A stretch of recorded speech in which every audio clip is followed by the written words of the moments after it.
Un mes y medio después de decretar la existencia de un conflicto armado interno con bandas criminales, el gobierno apunta a reducir el número de presos de otras nacionalidades a través de un proceso de repatriación con la meta de ahorrarse los costos que implica el cuidado de al menos 3.402 personas recluidas en 35 prisiones, según datos del Servicio de Atención a Privados de la Libertad, SNAI, al 29 de diciembre de 2023.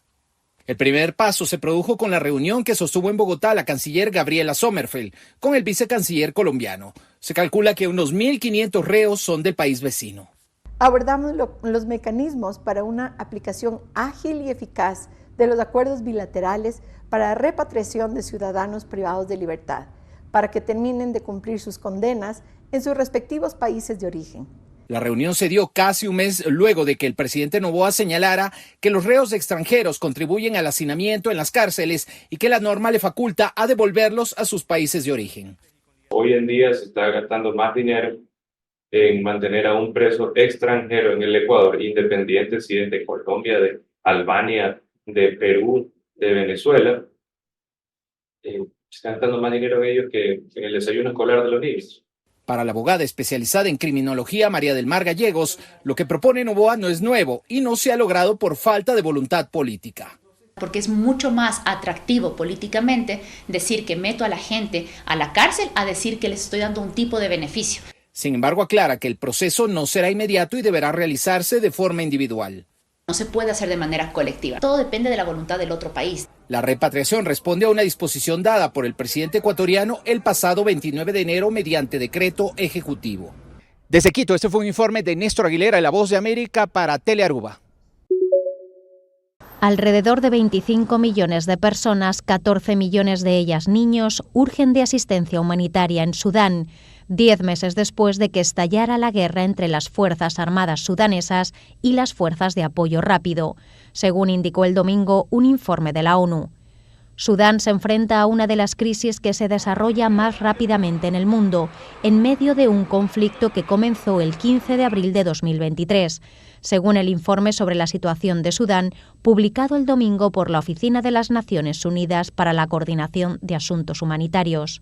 Alrededor del 65% de la población sudanesa carece de acceso a atención sanitaria, mientras que entre el 70 y el 80% de los hospitales de las zonas afectadas por el conflicto ya no funcionan, según el informe.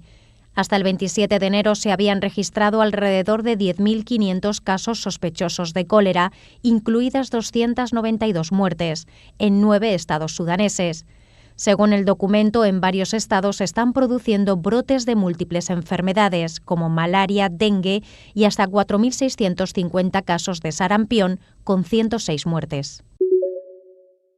La Esfera es la primera edificación de este tipo en el mundo. Su construcción tardó 4 años y costó $2.300 millones.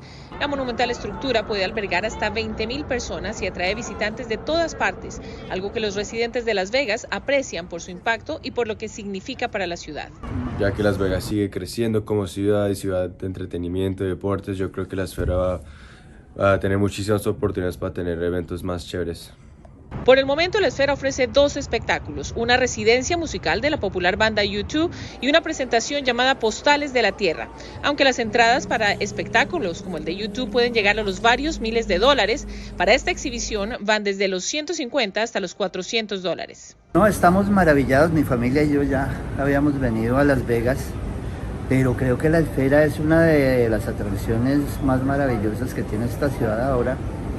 Creo que la gente ahora va a programar su venida solo para conocerla o para ver espectáculos allí, porque realmente la experiencia es maravillosa.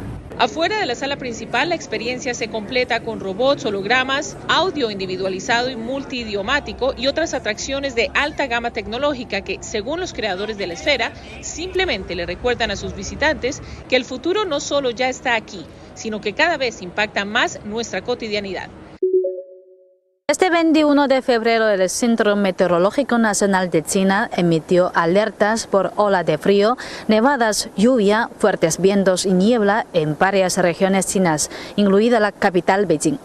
El Ministerio de Gestión de Emergencias de China activó el martes el nivel 4 de respuesta de emergencia por bajas temperaturas y nevadas en las provincias de Anhui, Henan y Hubei. Esas provincias más Hunan experimentaron lluvias a lo largo de la semana y hasta el domingo. De acuerdo con el Ministerio, la Comisión Nacional de Prevención, Reducción y Ayuda por Desastres envió equipos de trabajo a las 3 provincias para ayudar con las labores de prevención de desastres y respuesta de emergencia. Se espera que la lluvia helada y las nevadas afecten numerosas áreas. Asimismo, los riesgos de desastres son relativamente altos debido al exceso de tráfico luego de las vacaciones por la fiesta de la primavera, según indicó el mismo ministerio. En Beijing, más de 6.000 vehículos y 63.000 personas han sido desplegadas para remover el hielo y la nieve de las calles principales tras la última nevada nocturna. El Ministerio de Gestión de Emergencias de China instó a las regiones pertinentes a prestar estrecha atención a los cambios en el clima, mejorar la coordinación entre diferentes departamentos, reforzar los equipos de rescate y hacer preparativos con antelación para el trabajo de ayuda en caso de desastres. Sin suficientes armas ni hombres, el ejército ucraniano no tuvo una opción diferente a la de abandonar la ciudad de Avdiivka. A varios kilómetros de distancia construyen una nueva línea de trincheras para resistir a la contraofensiva rusa. Nos duele dejar atrás nuestras ciudades en ruinas que siguen siendo ucranianas, las fortificaciones que habíamos construido en las que luchamos contra el enemigo, pero eso no significa que hayamos perdido la guerra. Tras la retirada de las tropas ucranianas en Avdiivka, el ejército ruso rápidamente declaró que había tomado el control de la ciudad.